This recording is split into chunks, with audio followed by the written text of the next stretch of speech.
पिछले वीडियो में अपन ने बच्चों वेव के बारे में पढ़ा था और वेव की सारी डिटेल जानी थी कि वेव क्या होती है, वेव कितने प्रकार की होती है, वेव में कौन कौन से पैरामीटर्स काम आते हैं, वेव की इक्वेशन क्या होती है। तो आप थोड़ा सा और देख लीजिए इसको कि अपन ने जो वहां पे वेव के बारे में इस तरह से देखा था कि वेव के अंदर जो मीडियम का पार्टिकल होता है वो अपनी ही जगह पर एसएचएम करता है और एसएचएम करने के दौरान जो एनर्जी है वो आगे की ओर शिफ्ट होती है। इस दिशा में वेव की जो एनर्जी है वो v वेलोसिटी से क्या होती है, शिफ्ट होती है, आगे की ओर चलती है। इसके लिए हमने इसका टाइम पीरियड भी देखा था कि टाइम पीरियड कितना होता है। एक साइकिल में जो समय लगता है उसे टाइम पीरियड कहते हैं और एक सेकंड में यानी प्रति सेकंड में लगाए गए चक्रों की संख्या को फ्रीक्वेंसी कहते हैं। और वेव वेलोसिटी जो है वो एनर्जी यानी प्रति जो दूरी है उस दूरी को तय करने में लगा जो समय है उसका अनुपात वेग का वेग कहलाता है।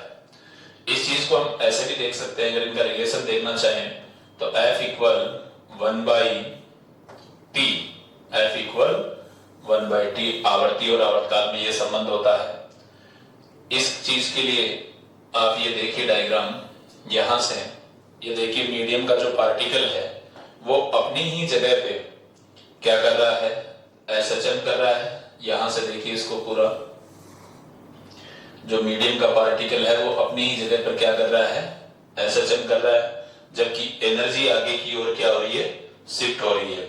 इसके लिए हम पहले चर्चा कर चुके हैं सारी की सारी कैसे क्या होता है, ये आवर्तकाल के लिए हमने देखा था।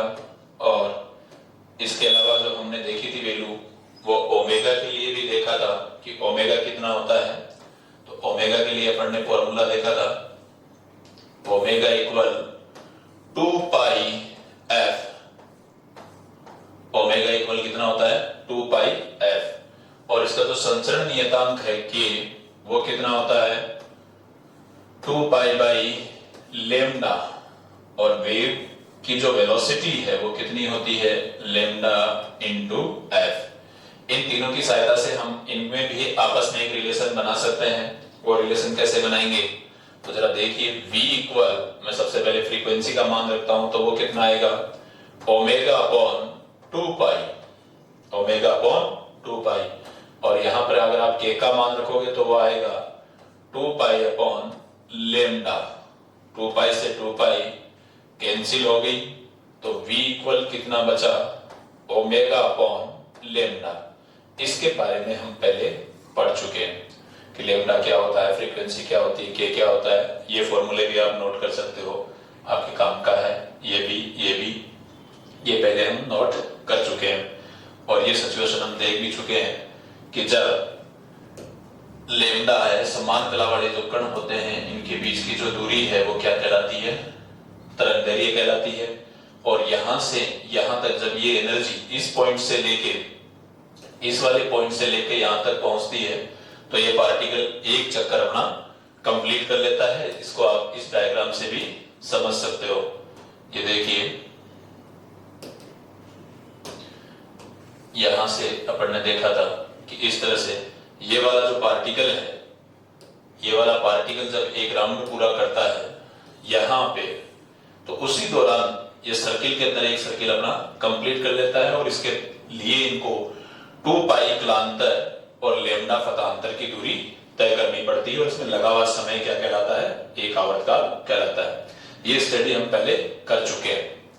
अब हम आगे चलेंगे और आगे इसमें देखते हैं कि हमने जो देखा था वेव इक्वेशन के बारे में देखा था कि वेव इक्वेशन कैसी क्या होती है। ये तो हम अच्छे से जानते हैं कि वेव जो है वो अनंत प्रकार की होती है, क्योंकि वेव किस पे डिपेंड करती है, सोर्स पे डिपेंड करती है। इसके अलावा हम अगर दूसरी बात भी देखना चाहें तो ऐसे भी देख सकते हैं कि कुछ पैरामीटर्स हैं वो केवल माध्यम पे डिपेंड करते हैं। अब उन पैरामीटरों में कौन है, तरंग का वेग जो है वो किस पे डिपेंड करता है, माध्यम पे डिपेंड करता है। और तरंग की जो आवर्ती है और उसका आवर्तकाल है वो किस पे डिपेंड करता है, तो वो स्रोत पे डिपेंड करता है। आपसे चलकर ये क्वेश्चन भी पूछा जा सकता है कि तरंग की जो आवृत्ति है और आवर्तकाल जो है किस पे डिपेंड करता है, तो वो स्लोप पे डिपेंड करता है। कुछ क्वांटिटियां ऐसी होती है जो माध्यम पे भी डिपेंड करती है और स्रोत पे भी डिपेंड करती है। तो ऐसी क्वांटिटियां कौन कौन सी है? तो ऐसी क्वांटिटियां है वेवलेंथ, तरंगदैर्घ्य और तरंग का आयाम जो है, इसका जो आयाम है, ये दोनों माध्यम और स्रोत दोनों पे डिपेंड करते हैं। कुछ क्वांटिटियां केवल किस पे डिपेंड करती है? स्रोत पे। वो कौन सी है? आवर्तकाल और आवर्ती। और केवल जो माध्यम पे डिपेंड करती है वो है तरंग का वेग। ओके, इसके आगे हम देखते हैं तरंग की समीकरण के बारे में। तरंग की समीकरण के लिए हमने देखा था, पिछले वीडियो में हमने पढ़ा था, तो हमें समीकरण प्राप्त हुई थी y equal a sine omega T minus के एक्स। ये इक्वेशन हमने पढ़ी थी। यानी अगर y t और x का एक साथ फंक्शन है तो ये समीकरण किसको दर्शाएगी? वेव की समीकरण को। पर ये वेव है कौन सी? क्योंकि अभी हमने ये पढ़ा है कि वेव तो इनफाइनाइट प्रकार की होती है, इनफाइनाइट टाइप की होती है। तो ये जो वेव है वो है समतल परगामी तरंग समीकरण, जो हमारे सिलेबस में है। क्योंकि इसमें मीडियम का प्रत्येक पार्टिकल अलग अलग समय में समान आवर्ती, समान आवर्तकाल, समान आयाम व समान अधिकतम वेग से क्या करता है? असंचलन करता है। तो ये कहलाएगी आपकी वेव इक्वेशन। इससे हम y बराबर a साइन ओमेगा टी समीकरण के बारे में भी हम पहले पढ़ चुके हैं कि ये जो इक्वेशन होती है वो किसकी होती है? असंचलन की इक्वेशन होती है। यानी जब पार्टिकल असंचलन करता है तो वो इस इक्वेशन का फॉलो करता है। अब जो पार्टिकल वेव के अंदर होते हैं उनकी जो स्लॉफ इक्वेशन होती है वो क्या होती है? तो y इक्वल a साइन के x, y equal a sine के एक्स। ये इक्वेशन कौन सी इक्वेशन कहलाती है? ये स्लॉप इक्वेशन कहलाती है, ढाल समीकरण कहलाती है। ये क्या कहलाती है? ढाल समीकरण कहलाती है। इसके बारे में जाने थे अपन ने। और इसके बाद अपन ने जो मीडियम के पार्टिकल हैं उनकी जो वेलोसिटी होती है उसके बारे में भी हम पढ़े थे। तो जो मीडियम के पार्टिकल है उनकी वेलोसिटी क्या थी? v equal a omega cos omega T minus के एक्स, माइनस के एक्स। यदि मैं कोस की वैल्यू जो है कोस ओमेगा टी माइनस के एक्स का मान इक्वल 1 कर लेता हूं तो मुझे जो पार्टिकल की वेलोसिटी प्राप्त होगी वो उसका अधिकतम वेग होगा। पार्टिकल का मैक्सिमम वेलोसिटी मुझे प्राप्त होगी, जो इसका वैल्यू कितनी है? a omega. ये भी हमारे काम में आएगी आगे चल के। ओके, आपने देखा कि ये वाली जो थी सबसे ऊपर वाली जो है ये वेव इक्वेशन है।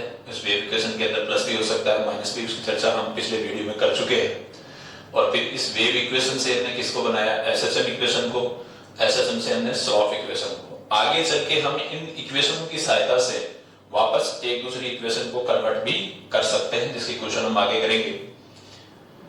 अब हम सबसे पहले सिंपल तरह के क्वेश्चन करते हैं कि जो वेव की इक्वेशन है, समतल परगामी तरंग समीकरण जो हमारी है, उस पर कौन कौन से क्वेश्चन बनते हैं और कैसे कैसे क्वेश्चन हमसे पूछे जा सकते हैं। तो देखिए आप, ये क्वेश्चन के बारे में जानकारी लेते हैं।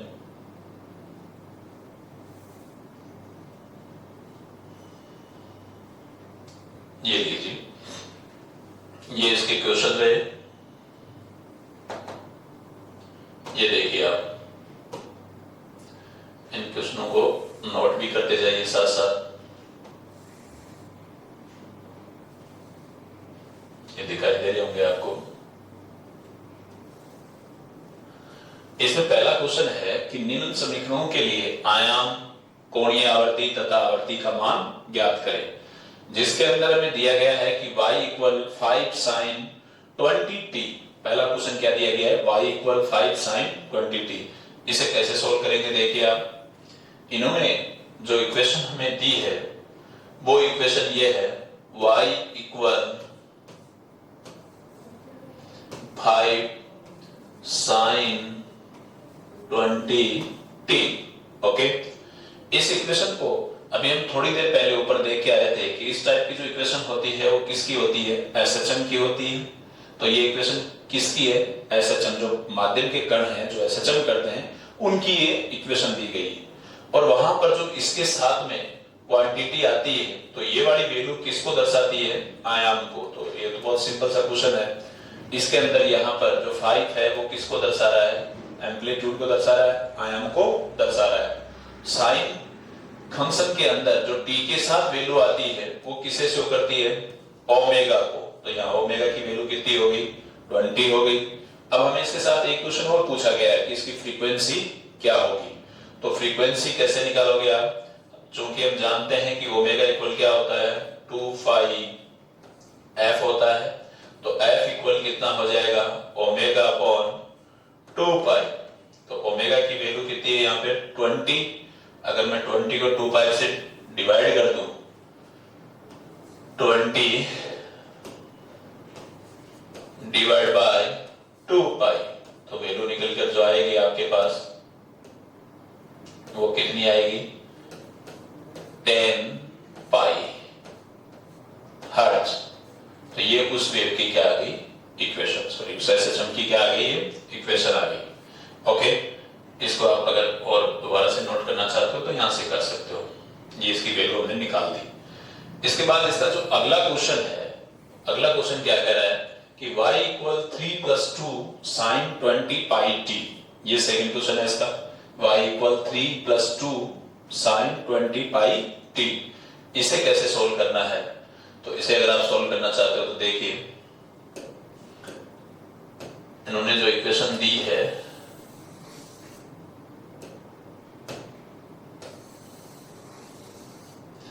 इसे इस तरह से सोल्व कर सकते हो आप। वहां पर जो इक्वेशन दी है y इक्वल 3 + 2 sin 20 पाई t। ओके, अब यहां पर हमें यह देखना है कि अगर मैंने t इक्वल 0 कर दिया तो y का जो मान है वो मुझे कितना प्राप्त होता है, 3 प्राप्त होता है। इसका मतलब ये जो 3 है ये इसकी मीन पोजीशन है, ये इसका एम्पलीट्यूड नहीं है, इसका एम्पलीट्यूड में कोई योगदान नहीं है।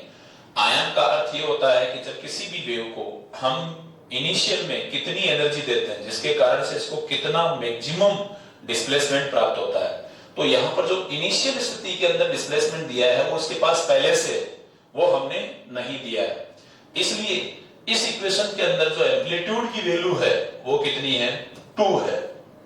ओके, और हम ये बात पहले पढ़ चुके हैं कि जो साइन फंक्शन में t के साथ जो वैल्यू आती है वो किसको शो करती है, ओमेगा को। तो यहाँ पर ओमेगा की वैल्यू कितनी आ गई, 20 पाई ओमेगा की वैल्यू हमने प्राप्त कर ली, 20 पाई ओमेगा की वैल्यू प्राप्त कर ली। तीसरा क्वेश्चन में ये पूछा गया है कि इसकी आवर्ती कितनी होगी, तो आवर्ती वापस वही फॉर्मूला आप लगाओगे, f इक्वल ओमेगा अपॉन 2 पाई, f इक्वल ओमेगा अपॉन 2 पाई। तो ओमेगा की वैल्यू कितनी है यहाँ पे 20 पाई।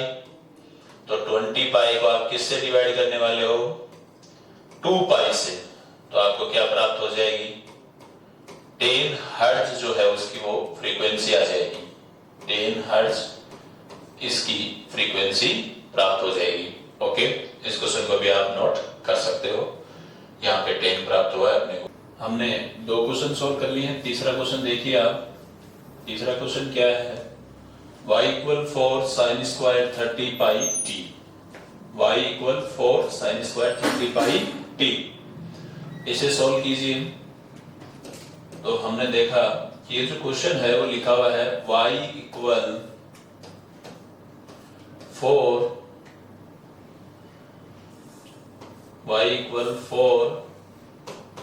sin स्क्वायर 30 पाई t, 30 पाई t, ये क्वेश्चन है हमारा। इस क्वेश्चन के अंदर हम ये देख रहे हैं कि यहाँ पे साइन के ऊपर क्या लगा हुआ है, स्क्वायर, जबकि हमने एसएचएम इक्वेशन में देखा था कि y equal a sin omega t था। तो हमें पहले इसको कन्वर्ट करना पड़ेगा किसके अंदर, सिंगल पावर के लिए। और चूंकि हम जानते हैं हम पहले ये फॉर्मूला पढ़ चुके हैं कि sine square theta equal 1 minus cos 2 theta by 2। ये साइन स्क्वायर थीटा की वैल्यू होती है। आप पहले देख चुके हो कि sine square theta equal 1 minus cos 2 theta by 2 इसकी वैल्यू होती है। इस वैल्यू को यहाँ पर पुट कीजिए तो यहाँ पर जो वैल्यू निकल के आएगी वो क्या आएगी, y equal 4 1 minus cos 2 theta. तो थीटा की जो वैल्यू है वो कितनी है 30 पाई t, तो वो कितनी हो जाएगी 60 पाई t हो जाएगी। इसकी वैल्यू रखोगे यहाँ पे और डिवाइड बाय 2। तो इस वाले क्वेश्चन के अंदर जो एम्पलीट्यूड आपका आएगा, आयाम जो आएगा वो कितना आ गया 2 आ गया।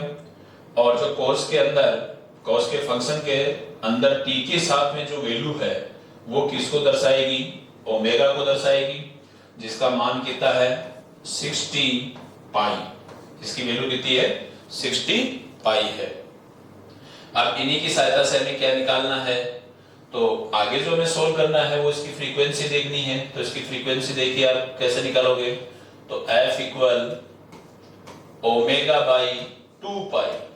अब अगर आपने इस 60 पाई को 2 पाई से डिवाइड किया तो आपको क्या प्राप्त हो जाएगा 30 हर्ट्ज जो है वो इसकी फ्रीक्वेंसी प्राप्त हो जाएगी। ओके, 30 हर्ट्ज इसकी क्या प्राप्त हो जाएगी, आपको फ्रीक्वेंसी प्राप्त हो जाएगी। ओके, इस क्वेश्चन को पूरे को नोट कर सकते हो आप। यहां से देखिए ये हमारा क्वेश्चन था y इक्वल 4 साइन स्क्वायर 30 पाई t। तो उसमें पहले मैंने साइन स्क्वायर की वैल्यू कन्वर्ट करी। क्यों करी, क्योंकि हमने जो इक्वेशन पढ़ी थी, जो हमें पढ़ाई गई थी, उसके अंदर y equal a sign omega t था।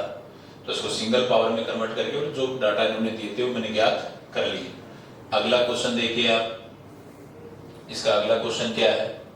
अगला क्वेश्चन देखिए, अगला जो हमारा क्वेश्चन है, अगला क्वेश्चन देखिए आप। अगला क्वेश्चन इन्होंने क्या दे रखा है, y इक्वल 3 साइन 10 पाई t। इससे पहले 4th नंबर क्वेश्चन देखिए, y इक्वल 10 साइन 20 पाई t कोस 20 पाई t। ये वाली वैल्यू दे रखी है इन्होंने। तो y इक्वल 10 साइन 20 पाई t और कोस 20 पाई t। इसे सोल्व करते हैं। तो इसे सोल्व करेंगे, y इक्वल 10, तो सोल्व किया तो देखिए आप y इक्वल 10 साइन 20 पाई t cos 20 पाई t। ओके, अब हम ऐसी भी कोई इक्वेशन नहीं पढ़ गए हैं। हमने जो भी इक्वेशन पढ़ी है वो या तो साइन फंक्शन के साथ पढ़ी है या cos इक्वेशन, cos फंक्शन के साथ में पढ़ी हुई है। तो पहले आपको इसको किसी एक फंक्शन के अंदर लेके जाना होगा। तो चूंकि हम जानते हैं कि 2 sine theta cos theta equal क्या होता है साइन 2 थीटा। क्या होता है साइन 2 थीटा। तो ये वैल्यू यहां पर अगर हमने रखी तो हमें क्या मिलेगा 5 साइन 40 पाई t प्राप्त हो जाएगी। अब आप इसको क्वेश्चन को सोल्व कर सकते हैं कि यहाँ पे जो 5 है वो किसको शो कर रहा है, इसके एम्पलीट्यूड को दर्शा रहा है। और यहाँ जो t के साथ वैल्यू आ रही है वो किसे दर्शा रही है, वो ओमेगा को दर्शा रही है, जो कितनी है 40 पाई।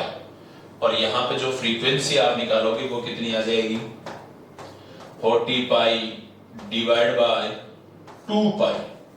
तो कितनी प्राप्त होगी फ्रीक्वेंसी आपको 20 हर्ट्ज प्राप्त होगी।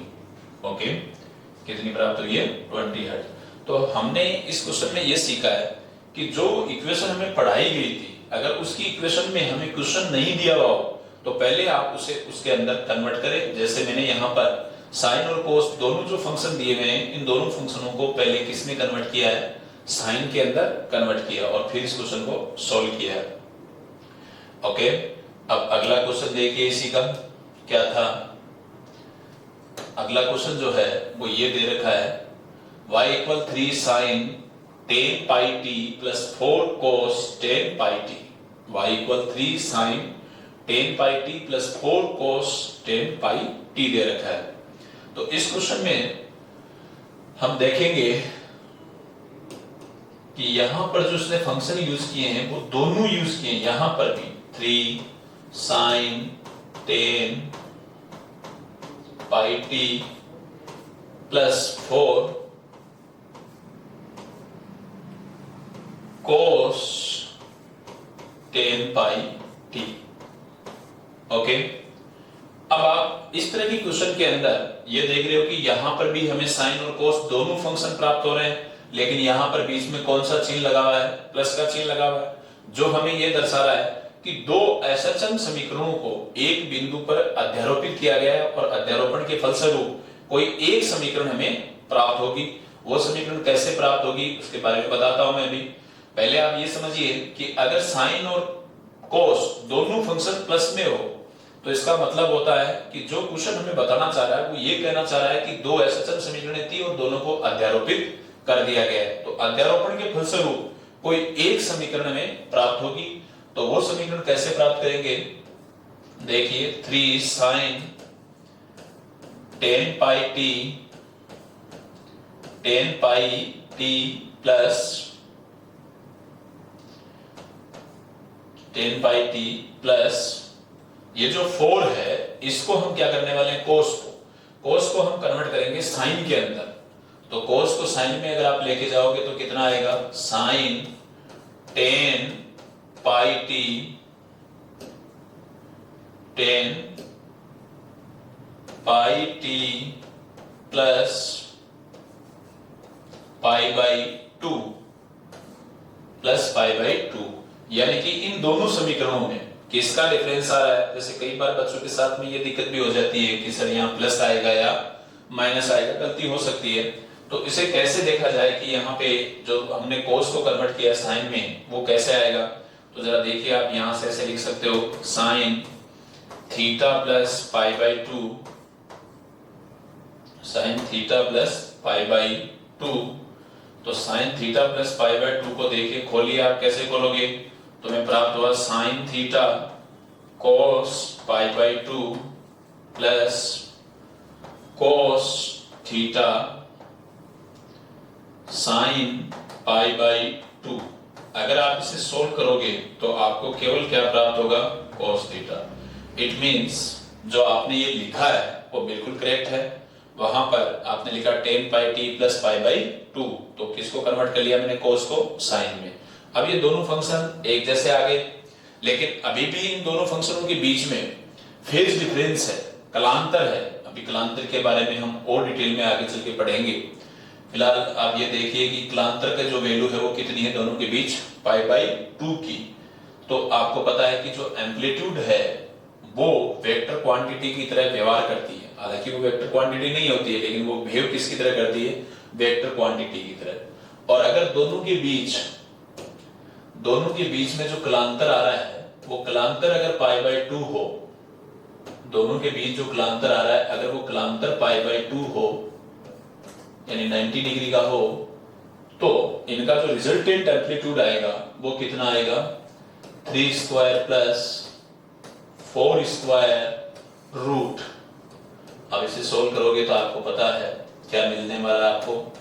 9 प्लस 16, यानी कि इसकी वैल्यू कितनी प्राप्त हो जाएगी आपको? 5 प्राप्त हो जाएगी। तो यहां जो एम्पलीट्यूड प्राप्त हुआ आपको वो कितना प्राप्त हुआ है? 5 प्राप्त हुआ है। ओके, अब इसी इक्वेशन पे वापस चलते हैं। यहां से देखिए आपको क्या मिला था? 3 sin 10 pi t plus 4 sin 10 pi t plus pi by 2। अब इसी क्वेश्चन में हमसे और जो वैल्यू पूछी गई है वो ओमेगा पूछी गई है, और ओमेगा हम जानते हैं कि साइन के फंक्शन में जो टी के साथ वैल्यू दी हुई होती है वो क्या होती है? ओमेगा होती है। तो ये वाली जो वैल्यू है, ये वाली, ये किसे शो कर रही है? ओमेगा को। तो इस सिचुएशन के अंदर जो ओमेगा आएगा वो कितना आ जाएगा? 10 पाई। ओमेगा की वैल्यू कितनी प्राप्त हो जाएगी आपको? 10 पाई प्राप्त हो जाएगी।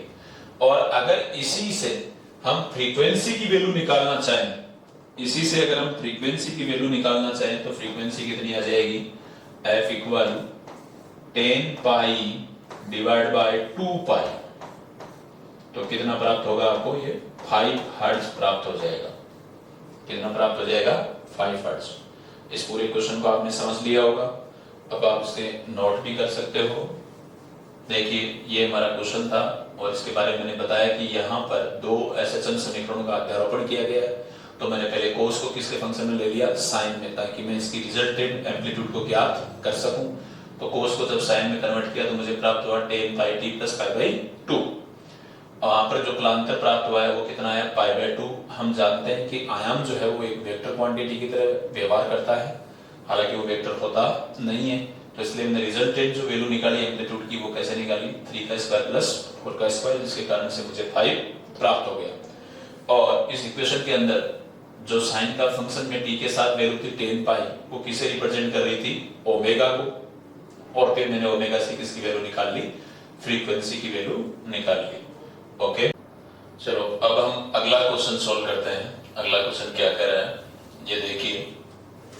ये क्वेश्चन कह रहा है कि निम्न समीकरण की सहायता से निम्न मौलिक तत्व आयाम, कोणीय आवर्ती, संचरण नियतांक को ज्ञात कीजिए।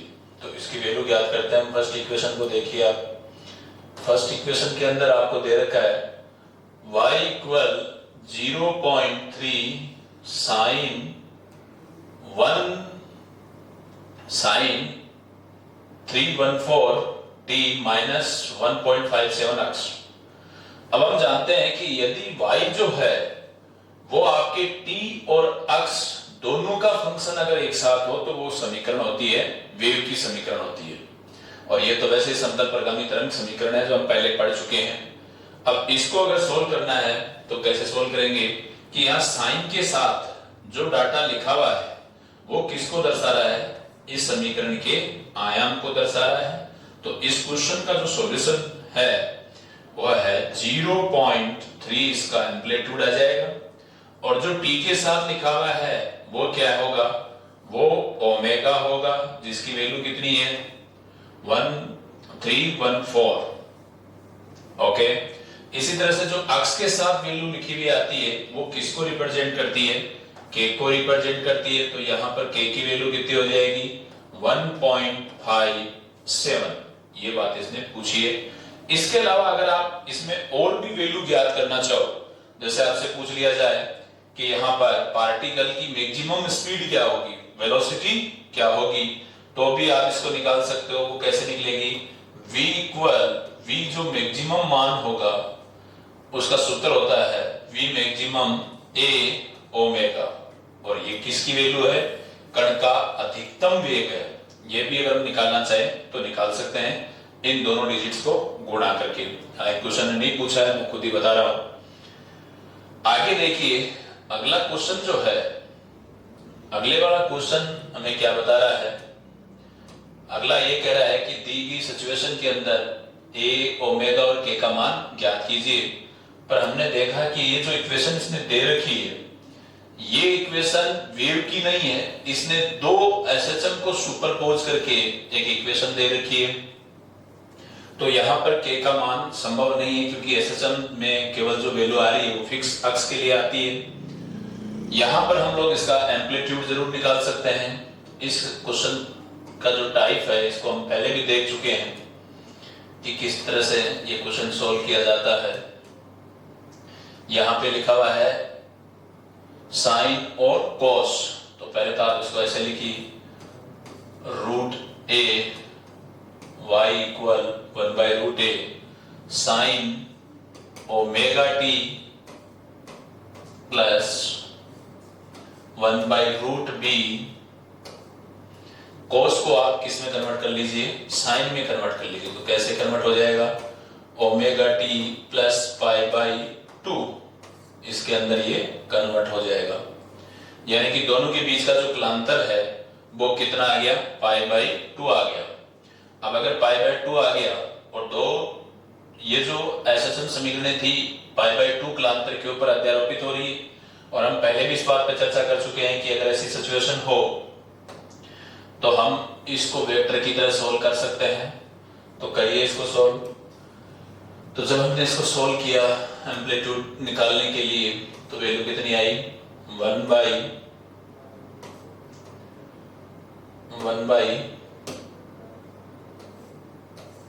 रूट ए का होल स्क्वायर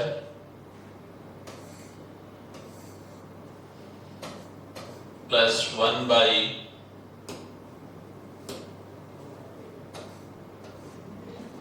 रूट बी का होल स्क्वायर।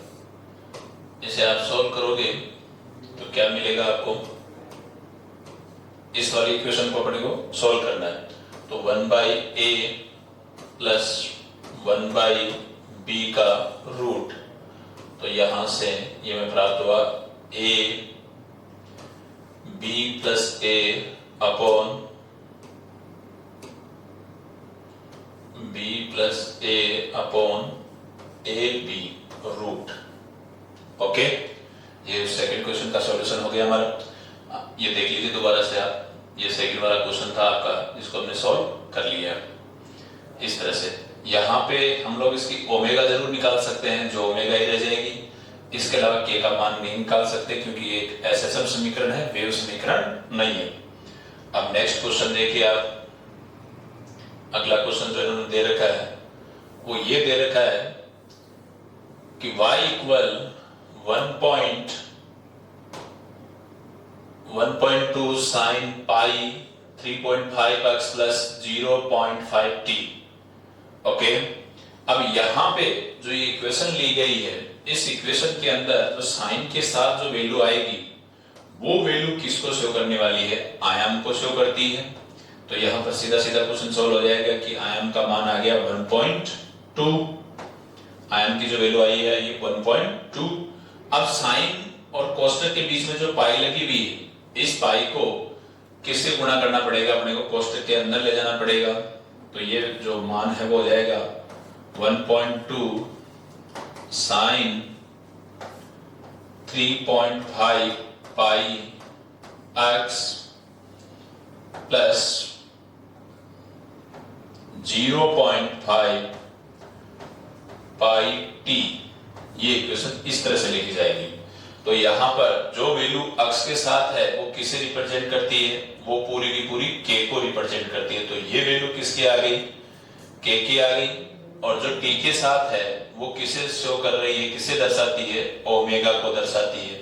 तो यहाँ पर ये वैल्यू किसकी आ गई? ओमेगा की। मीन्स ओमेगा का जो मान है वो आ गया 0.5 पाई, सॉरी। और यहां पर जो k का मान है वो आ गया 3.5 पाई। ओके, इसी तरह से आप इसको अगले नेक्स्ट क्वेश्चन भी देख सकते हो। नेक्स्ट क्वेश्चन क्या कह रहा है आपको? नेक्स्ट ये कह रहा है कि y इक्वल 0.4 साइन स्क्वायर कोष्टक 120 pi t minus 4 pi by 5x। ये वैल्यू दे रखी है, इसे हमें सोल्व करना है। चलो करते हैं सोल्व। अब यहां पर अगर देखा जाए तो हमें ये दिख रहा है कि ये वेव इक्वेशन तो नहीं है, क्योंकि वेव में तो जो आपका फलन था उसकी सिंगल पावर थी और इसने क्या कर रखा है? डबल पावर में इक्वेशन दे रखा है। तो पहले आपको इसको किस में कन्वर्ट करना पड़ेगा? सिंगल पावर में। तो कैसे कन्वर्ट करोगे? ये पहले भी मैं चर्चा कर चुका हूं कि sine square theta equal 1 minus cos 2 theta by 2 होता है। अब आप ये वैल्यू यहां पर रख दीजिए। अगर ये वैल्यू आपने यहां पर रखी तो क्या निकल के आएगा? ये y equal 0.4 कोष्टक 1 minus cos 2 कोष्टक 120 pi t minus 4 pi by 5x upon 2। तो यहां से हमें यह पता चला कि इस इक्वेशन में जो एम्पलीट्यूड है वो कितना हो गया? 0.2 1 माइनस कॉस कोष्टक 240 pi t minus 8 pi by 5x। अब वापस वही चर्चा यहाँ कि जो भी t के साथ वाली वैल्यू है वो किसे शो करेगी? ओमेगा को, तो ये वैल्यू तो किसकी आ गई, ओमेगा की आ गई। और यहां पर जो अक्ष के साथ वैल्यू लिखी हुई है वो किसको रिप्रेजेंट करेगी, के को रिप्रेजेंट करेगी। और ये वाली वैल्यू जो है वो किसको दर्शा रही है, एम्पलीट्यूड को दर्शा रही है, आयाम को दर्शा रही है। यानी ये वैल्यू आयाम की है, ये वैल्यू ओमेगा की है और ये वैल्यू